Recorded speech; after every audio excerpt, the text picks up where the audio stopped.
Hi, I'm Neil Krawitz, and this is the talk on image analysis and forensics, a picture's worth. In this talk, I'm going to give you a little bit of background about the problem space of image analysis. And then I'm going to cover a lot of different analysis methods. And finally, I'll go into a case study that I call Dr. Z. So about the problem space. Pictures have power. They may be traumatic, empowering, or just painfully funny. But powerful images influence society. With the advent of sophisticated digital imaging software and photorealistic graphics, artists are allowed to strengthen their images or convey alternate meanings. Unfortunately, many of these altered pictures are presented as if they were real. They may be modified in order to convey a point or to influence opinions. They also may be designed to demonstrate a specific technique or some information. There's, of course, implications in a lot of different fields. For example, in the mass media, a mislabeled headline may make people angry, supportive, anything like that. In legal circles, there's a lot of issues here. Take child pornography as an example. Pornography by itself is protected free speech. Hustler, Penthouse, Playboy. Ooh, a lot of feedback. On the other hand, child pornography is illegal.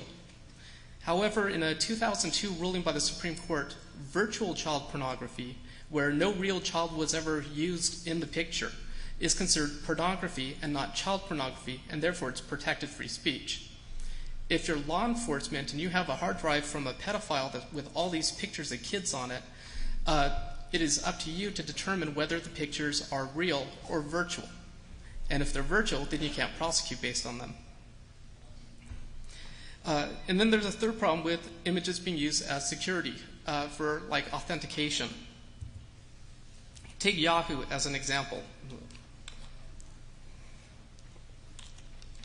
If someone has taken over your Yahoo account or is impersonating you, you need some way to authenticate yourself.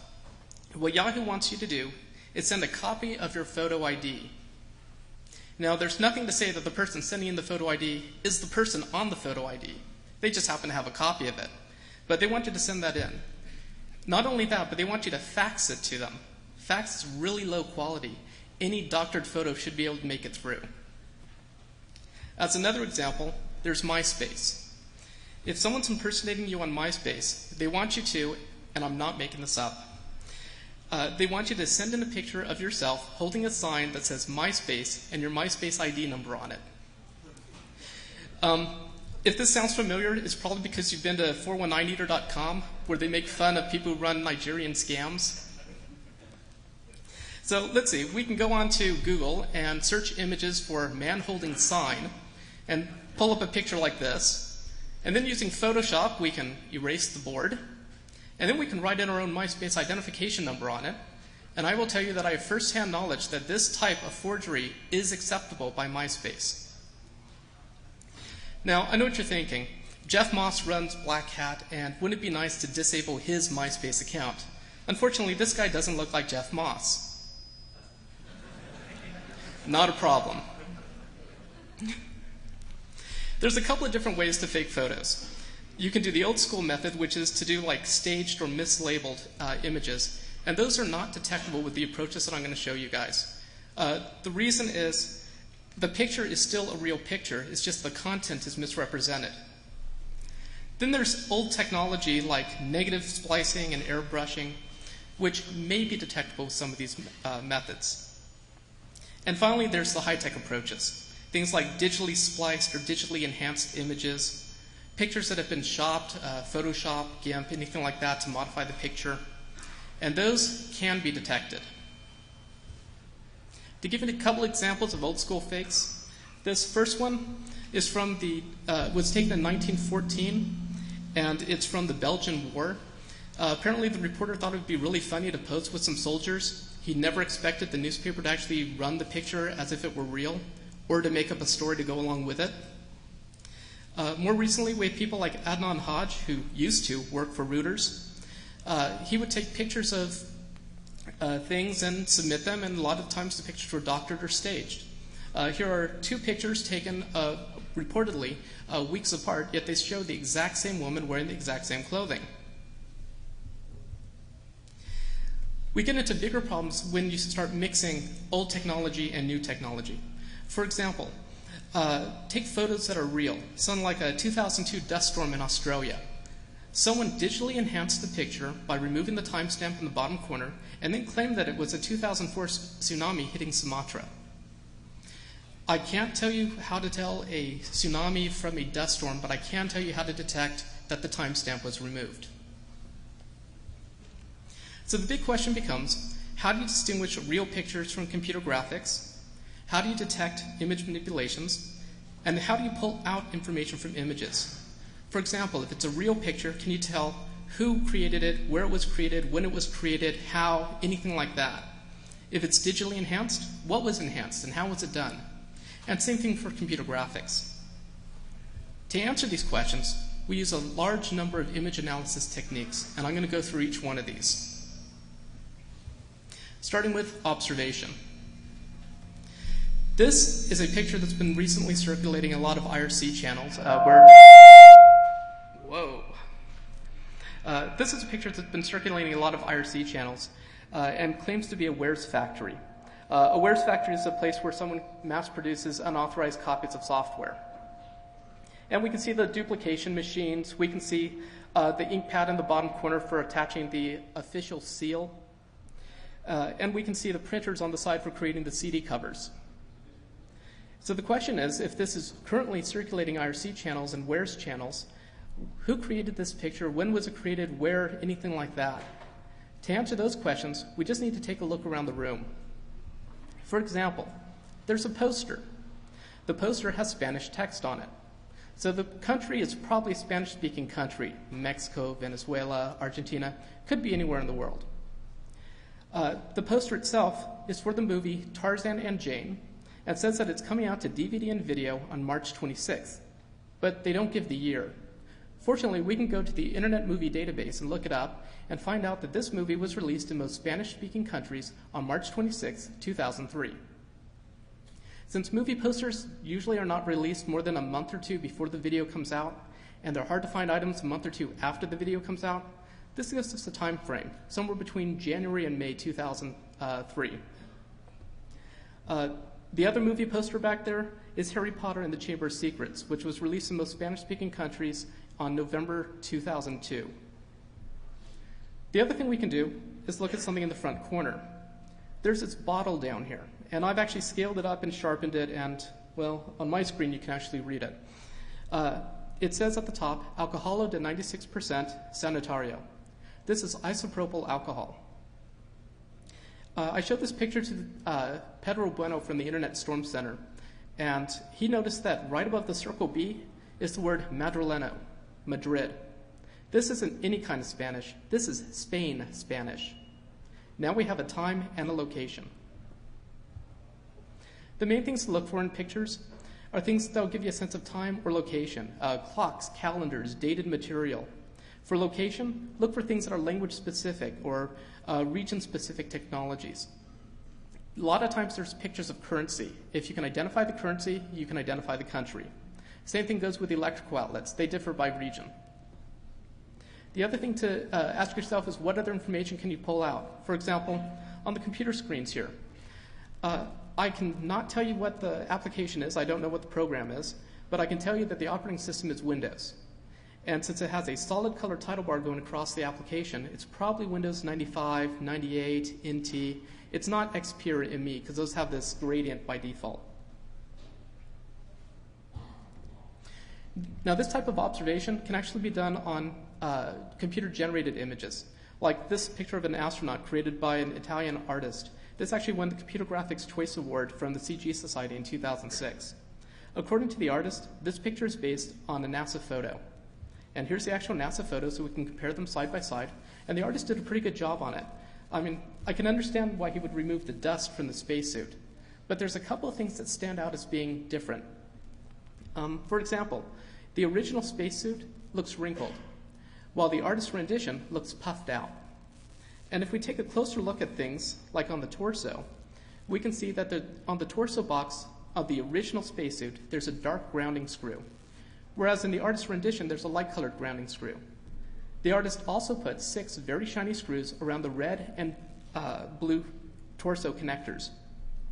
Those aren't visible in the real spacesuit, but they do exist. However, they're not shiny. They're actually non-reflective. The artist also included a metal clip on the belt. Now, as it turns out, the artist created this image in 2006. In 2005, IMAX created a movie called Magnificent Desolation, in which they recreated the famous moonwalk. And if we take a look at a behind-the-scenes picture of this astronaut, we can see that he looks puffed out, not wrinkled. The middle torso grounding screw is light-colored, not dark. There are 6 very reflective screws around the torso connectors, and the belt has a metal clip. Even though the artist likely based his position of the model after the NASA photo, he likely modeled the spacesuit after the IMAX movie. So that's enough that you can pull out of observation. Let's go into format analysis. Formats are information. It's data holding data. So when you make a change to a picture, you're going to modify the format itself. I'm going to use JPEG as just an example, but a lot of these analysis techniques work with GIF, TIFF, PNG, and pretty much any other format that you can think of. JPEG has a set of key features, things like metadata. Almost every JPEG contains metadata about the picture. There's a quantization matrix for lossy compression. There's the lossy data itself. And there's how it processes the image in these 8x8 pixel squares. When you see a JPEG that's really sort of crappy looking with all these blocks on it, you're actually seeing JPEG artifacts, which are the 8x8 squares. You're actually seeing those squares. So the whole thing is, if you can identify the feature and identify an inconsistency within the feature, then you can identify the manipulation. For example, if you take a picture with a digital camera, you usually store in it, or your camera usually stores in it, meta information about the type of camera that was used, the make, model, version number, how far away was the subject, was the flash used, what was the aperture, all of this information. It also stores things like the date and time. A lot of JPEGs from cameras also store multiple pictures in them. There's the big picture that you see when you transfer it to your computer, but there's a smaller picture that's actually the same size as the view screen on the back of your digital camera.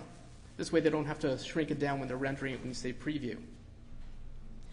If you have a couple of different digital cameras, you can usually map the size of the small image to the correct digital camera. However, there are some problems with this metadata. For example, it can be modified. That's uncommon, but it can be done. It can also be inaccurate. How many people brought a digital camera with them? Yeah, how many of you set the time zone when you arrived? Yeah, the time is usually wrong. Another big problem that comes out of the metadata comes from applications that don't update the information. For example, I can take a picture from my digital camera, bring it up under Photoshop, draw on it, manipulate it, move things around, paste things in, and save it. And when I save it, Photoshop will keep the camera meta information even though it's no longer accurate, and it won't tell me what modifications were made. So the question becomes, how do you tell if the metadata is accurate? And we do that through quantization table fingerprinting. You see, these quantization tables, which are used for image compression, should be computed every single time you save the image. However, that's CPU intensive, and most cameras don't have that kind of horsepower. And it can also slow the user experience. Imagine saving files, save as JPEG, and having to wait 20 seconds while it computes the tables. So instead, most applications in digital cameras have these tables hard-coded. If your camera has 3 levels of quality, high, medium, low, you're selecting between 3 different quantization tables. Digital cameras can vary the quantization table by both make and model. Manufacturers usually optimize them for the CCD, the light collecting element on them, as well as for the data size and even the manufacturer's color scheme.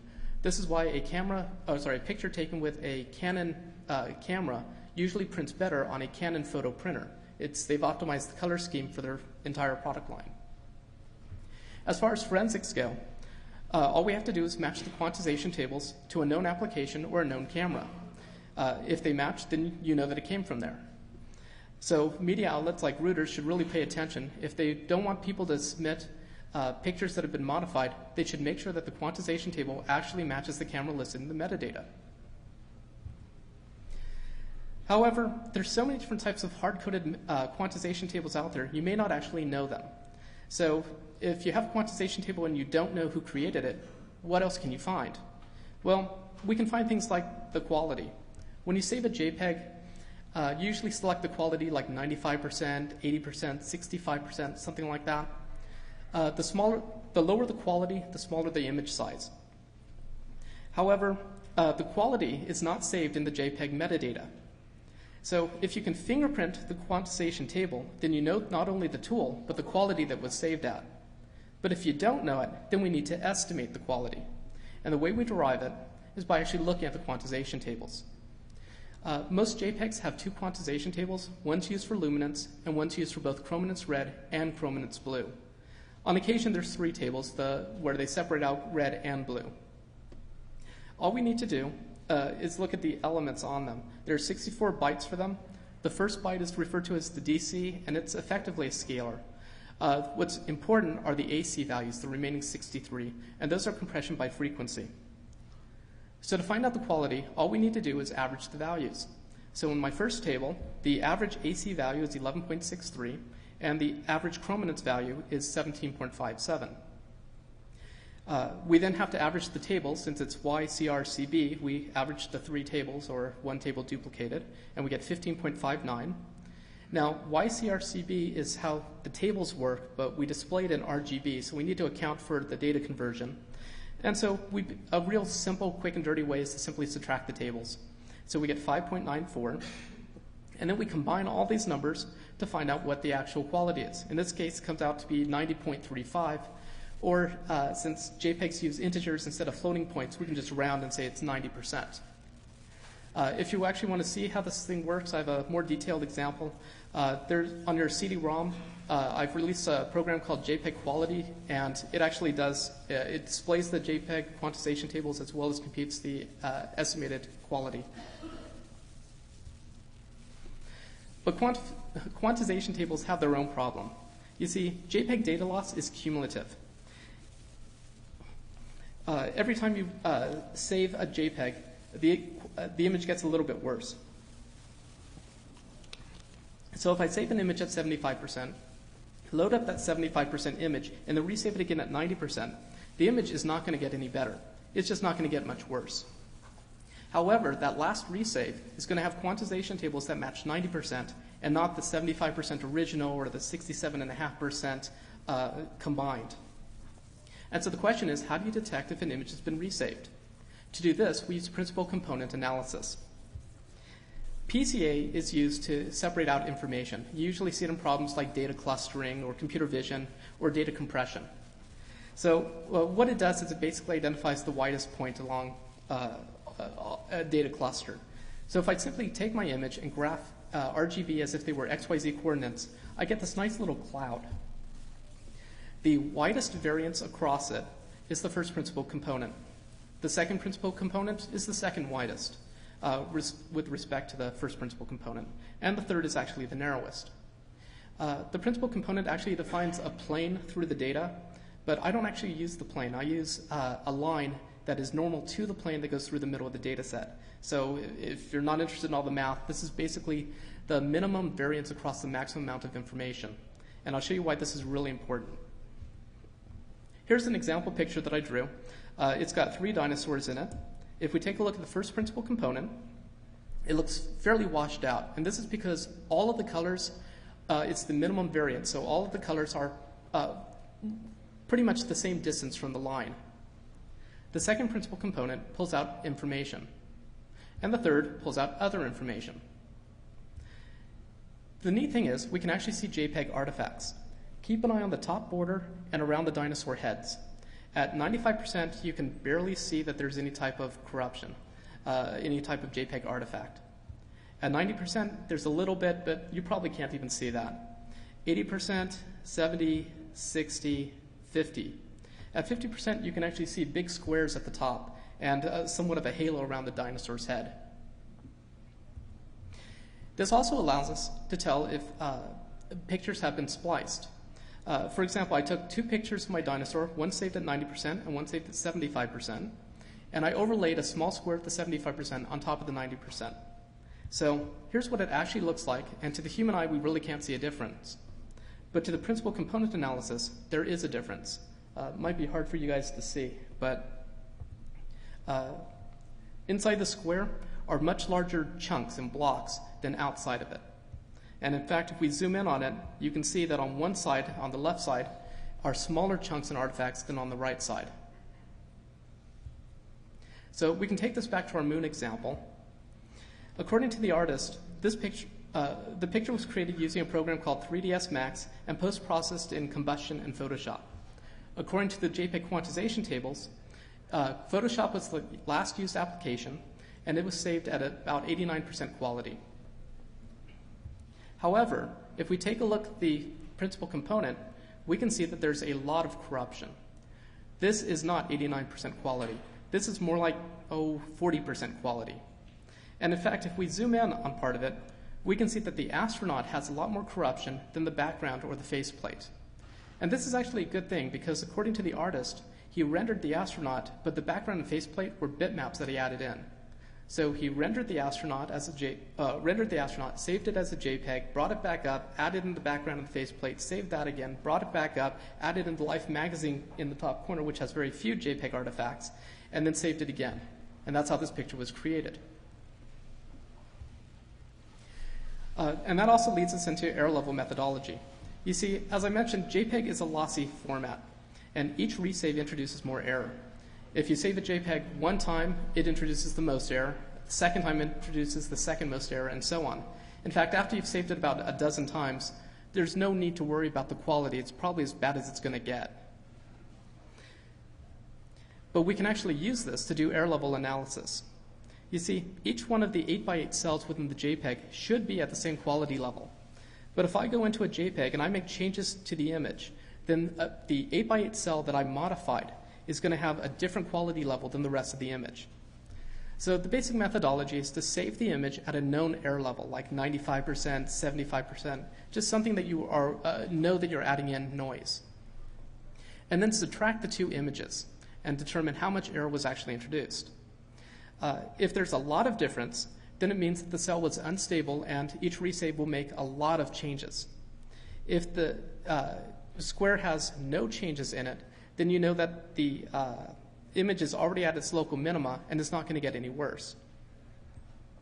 So to give you an example, I took a picture of my bookshelf and I saved it at 75%, and then I resaved that 75% at another 75%. If I do an error level analysis of that first picture, we can see that there are a large number of unstable pixels in it. So this is a good original photo. On the other hand, the other two pictures show very little change after resaves. There actually is a difference between the last two, but it's subtle because at 75% you're pretty much already at your worst that you're going to get. So we can use this to tell if an image has been modified.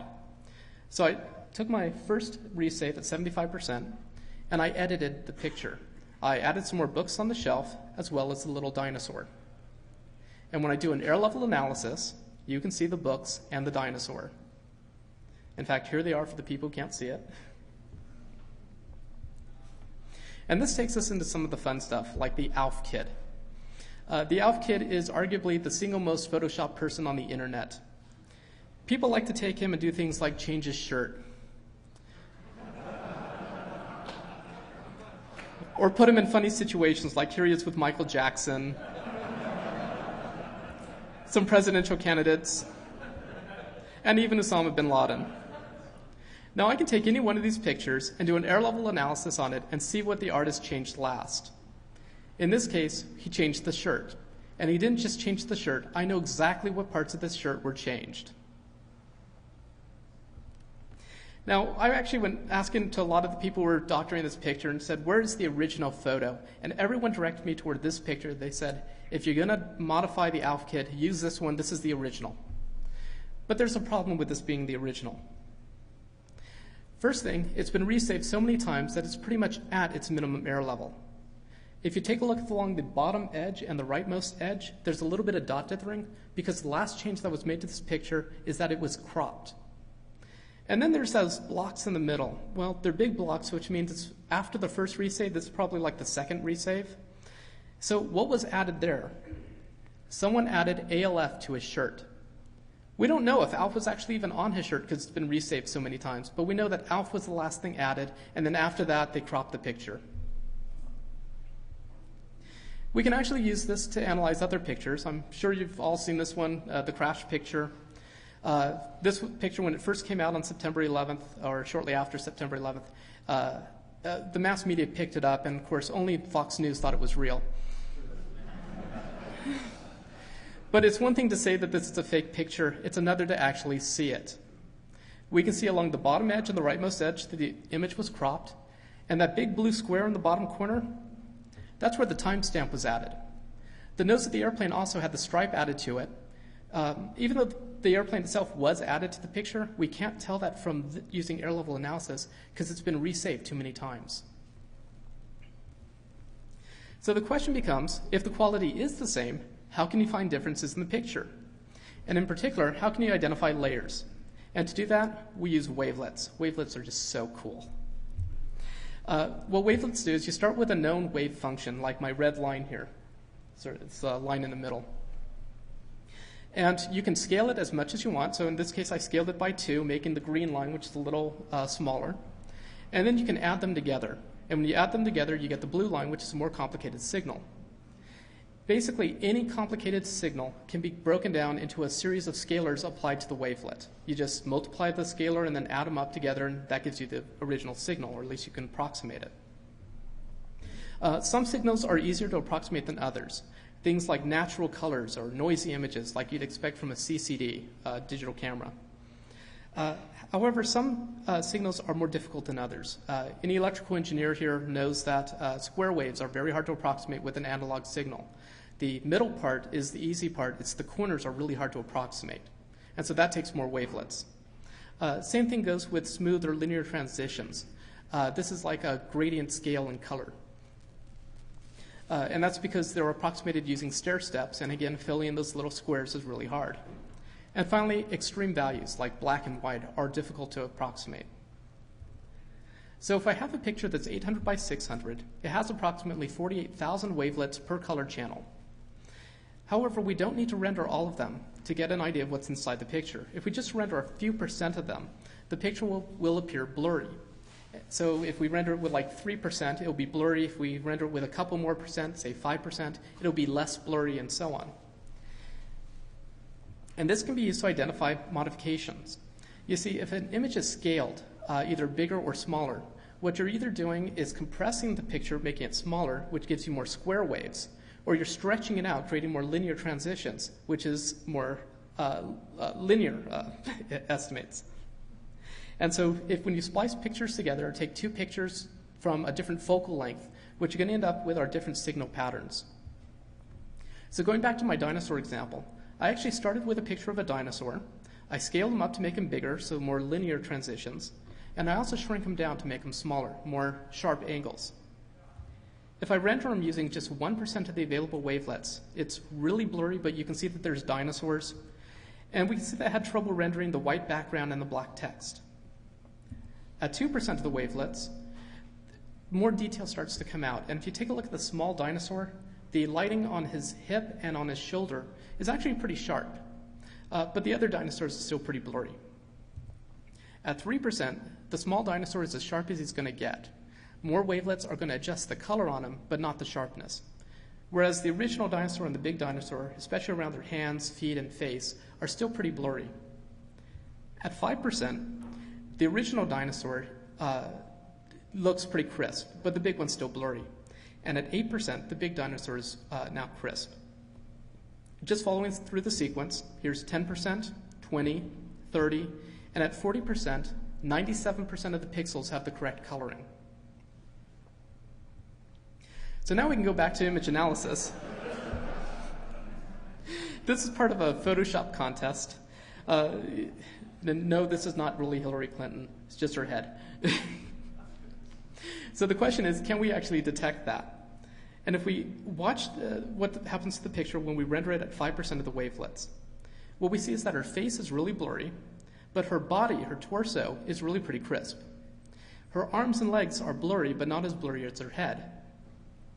And if we take a close look at her neck, we can see that there's this line right here where it's blurry above it and not blurry below it.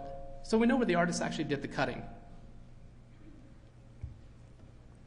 Now there's a number of limitations to this type of analysis. For small images, wavelets will fail. Wavelets like really big pictures. Same thing for air level analysis. Really small pictures don't always work because pretty much one 8x8 square is a big percentage of the picture. Same thing with scaled pictures. Not scaling a small part of it, but scaling the entire picture itself. If you scale the entire picture larger or picture smaller, you're going to basically flatten what the wavelets look like over the entire image. You're going to be changing the air level across the entire picture. Low quality images, such as JPEGs with a lot of corruption in it, or GIFs that have limited color sets, also can screw up a lot of the analysis. And then there's limitations with the analysis methods themselves, like wavelets. Wavelets can actually generate harmonics, where a small section of the picture will render much sooner than it should, making you think that it was spliced in, but it wasn't actually. It's just a harmonic that's rendering. One of the neat ways to identify that is to rotate the picture 90 degrees. Cynthia Barron gave me that little tip. It's a great one. If you rotate it, then the harmonic moves. There's also problems from mixing media. So for example, if you take a picture from a photograph or from a magazine and you convert it to a JPEG, you're not just going to pick up artifacts that are in the picture itself. You're also going to pick up things from the media transition.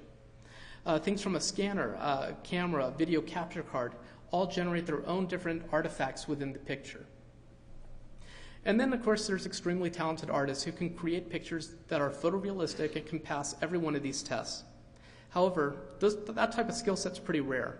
Even though the tools exist, the skills needed to use them are not common.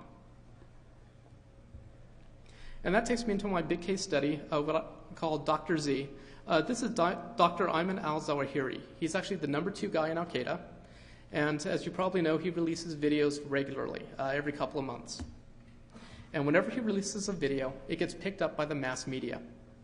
So this is USA Today, reporting on a video that was released on December 20th, 2006. And according to this text, they describe him as wearing a black turban and a white robe. He had a rifle behind his right shoulder that was leaning against a plain brown backdrop. Now, there's a problem with this description, because the picture shows him with a dark-colored turban, but it's not really black, and he is wearing the white robe, but there's no rifle behind him. There's a cannon sitting on the desk, and there's no plain brown background. It's a desk. Now, as it turns out, the actual video is as they described, but the picture that they associated with the story was from 3 months earlier. This is a case of misrepresenting what the picture is. Whether it's intentional or not, I'll leave that up to you guys to decide. But they put the wrong picture with the article. Now, there's actually some other problems with this picture. For example, at the top corner it says the Intel Center. They're an organization that actually tracks terrorist activities. However, the Intel Center always puts their full name at the top, and this has been cropped. In fact, if we look at the original picture from the movie, we can see that the picture is much larger, the Intel Center's logo is gone, the coloring is a lot worse, and it's also a little blurry. The Intel Center actually cleans up videos before they release them. So they cleaned up the coloring, they cleaned up the focus, and they put their logo on top. So we know that the image was cropped and the Intel Center's logo was added, and we know that it was recolored and focused. But what other things happened to this picture? Well, according to the air level analysis, it was not just cropped, it was cropped to the 8x8 boundary because there's no little dot dithering along the bottom border. The Intel Center's logo was added. Before that, the subtitles and As-Sahab logo was added in the bottom corner. And even Dr. al-Zawahiri was added. You can see that halo going all the way around him. It has a special attribute in that it's not grayscale. So RGB were encoded at different levels. And that happens because green screen backgrounds merge based on hue and not saturation or brightness. And so this is a real good suggestion that there's a chroma key screen, a green screen behind him. The other thing to notice is the banner text. You see the banner behind him has this text in the middle of it. While the banner is at one air level, the text is at a different air level. This suggests that as I took a cardboard sign and wrote MySpace on it, someone took a banner and wrote something on it. So that's all in the picture that came from the Intel Center. What about in the original? Do we still see these same attributes? Well, for air level analysis, we still see that the Ask Sahab logo and the subtitles were added last because they have the most difference. We can see the green screen halo going right around al-Zawahiri. We can see the background text was added on the banner. For principal component analysis, we can see that there's these big squares on the background, so it came from one air level. But the text on the background doesn't have the big squares in it, so it's from a different air level. And al-Zawahiri also has small squares on him, not big squares, so he's from a different air level. How about wavelets? At 5% of the available wavelets, the text is pretty sharp, but the background is a little bit blurry, and al-Zawahiri is at a different blurriness. So again, this suggests that there's three different things going on. So if that picture's been doctored, what other pictures have been doctored? In July 27, 2006, Al-Qaeda released another video, and it shows al-Zawahiri sitting on a studio. And boy, did this create a lot of controversy when it came out. The American public was furious at the government, saying if he is in a studio making these videos, why can't we catch him? Well, the answer is he's not in a studio. You see, studios usually don't put lighting above the scaffolding because what it does is it creates a specular highlight above the scaffolding. And it also creates a shadow below, but there's no shadow here. At air level analysis, we can see that al-Zawahiri has the halo going around him again, so he's green screened, or likely green screened. The Ask Sahab logo was added last. And see on the background those straight horizontal lines going across? That happens when you have a flat coloring. Digital cameras introduce a lot of noise, so do webcams and pretty much everything else. There's spurious photons that hit the CCD and so on. You don't get flat coloring. This is flat coloring. This was likely drawn. Principal component analysis shows that the background is at one air level, the pictures on the background, all three pictures are at three different air levels, and Zawahiri is at a different air level. But what's really neat shows up in the third principal component. You can actually see the highlight on him from the light that's shining on him to illuminate him. And if we just draw lines around where the light's located, we can see that the background is no more than a foot or two behind him. Either that or else they're using a laser beam to highlight him. And the background, even though it represents a big studio, is not a studio because it's too close behind him. And wavelets show that there's at least 6 layers going on. I'm just going to go clockwise around the picture. So the Ask Sahab logo is very crisp, and it shows all this dot dithering from nice square waves, which means the logo was actually shrunk. The picture of Mohammed Atef is very blurry. The Twin Towers are sort of blurry. The background shows linear coloring. Mohammed Atta is almost crisp, and al-Zawahiri is very crisp. So there's 6 layers to this picture. So if we know that the background was drawn, can we identify the source of the pictures?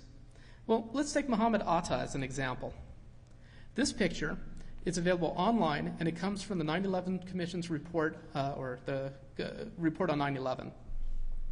And if we just take this picture and shrink it down and skew it over, it's a good match. So now we know where they got the picture from. However, there's one little problem with this picture, and that's it still has the government tag identification number in the bottom corner. Not a problem. The artist simply removed it. The picture of Mohammed Atef, the guy on the other side, likely came from a wedding photo between his daughter and Osama bin Laden's son. And I say that because that's the only picture, only set of pictures I could find of him where he's not wearing these big 1970s type collars.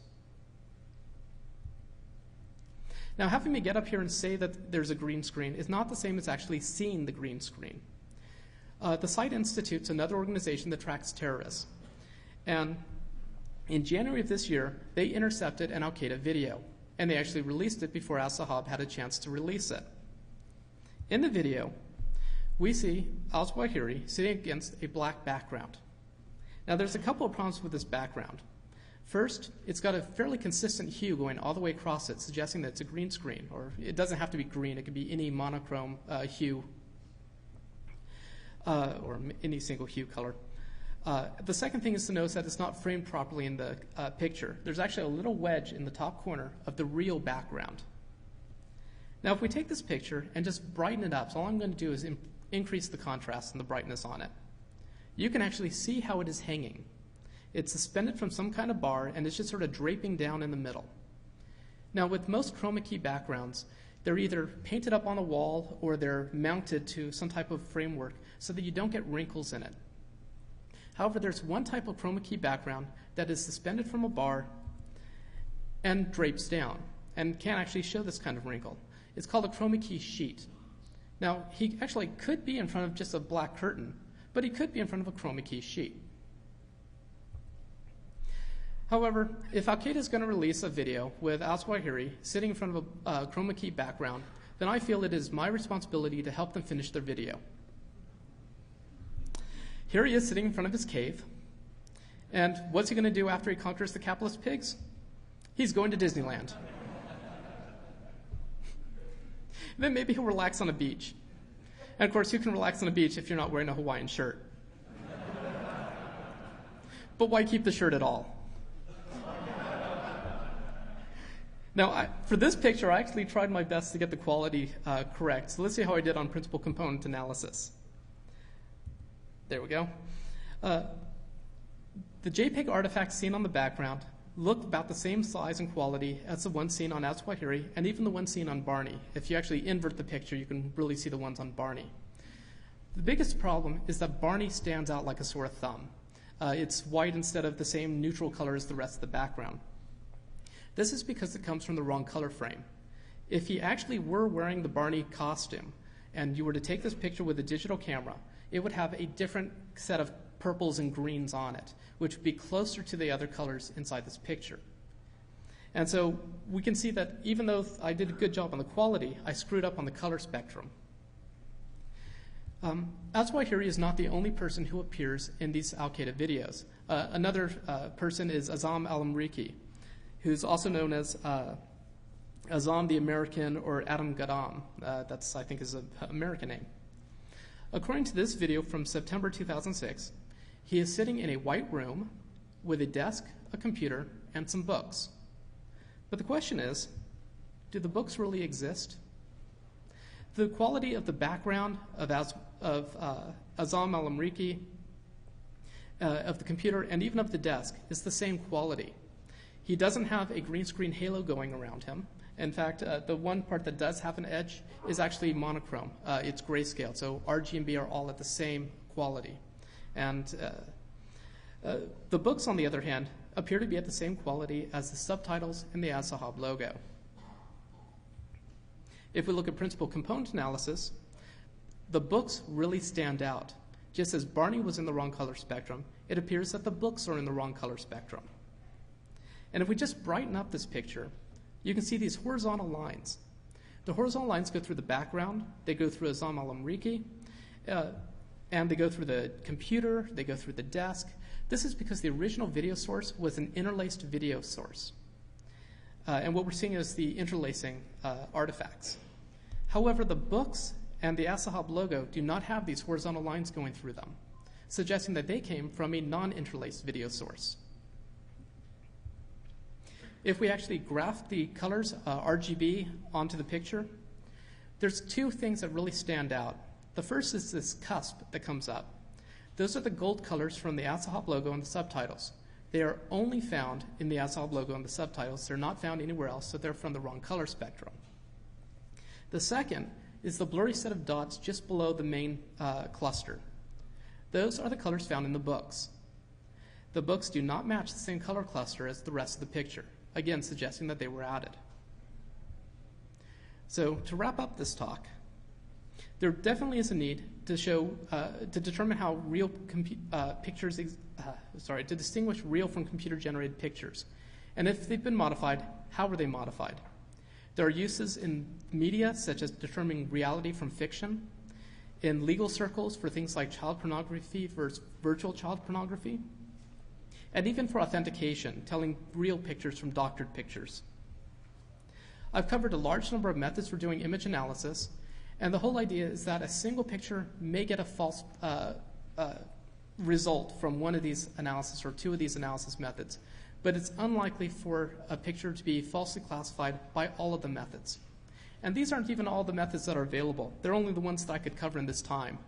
I mean, there's lots of other methods out there, and this isn't even the whole list. Luminance gradient and signal-to-noise ratio are some of my favorites for determining whether a picture is real or fake. Are there any questions? Yes?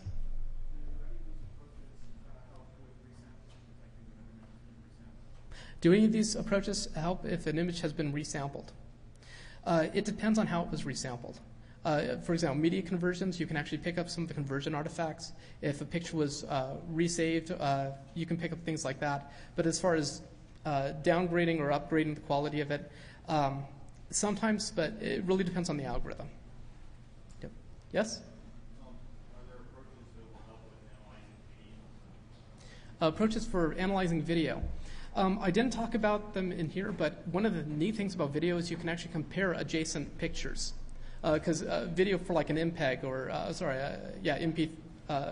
MP4 type video, something like that, or an AVI video, are actually stored at frames per second. And so we can actually go through those and compare them one next to the other and see if there's any modifications. Yes? I'm not aware of any book or journal that actually covers these. There's a couple of researchers. On your CD-ROM, I actually have a paper about this. There's a couple of researchers that are working in this area, and you might want to hunt down some of them.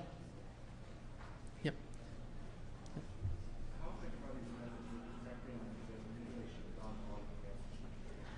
Oh. Right.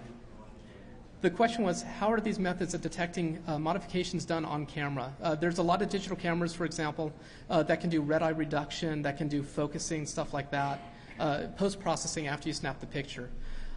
Red eye reduction really is easy to identify. It shows up like a sore thumb. Some of the others are not as easy because they do it in the RAW format before they convert it to JPEG.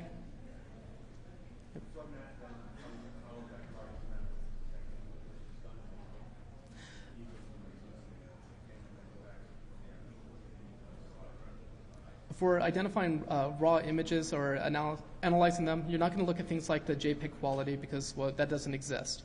But you can look at color spectrum, use PCA on it. Principal component analysis will pull out stuff. Different types of light analysis will pull out information. If it was also converted from like a JPEG to RAW, you will still have the JPEG artifacts.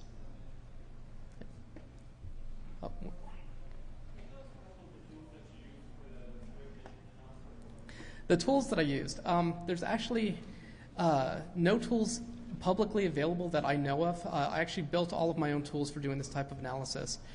For principal component analysis and wavelets, I use the GNU Scientific Library. And I also use, the JPEG, the free JPEG library for loading in and saving JPEGs.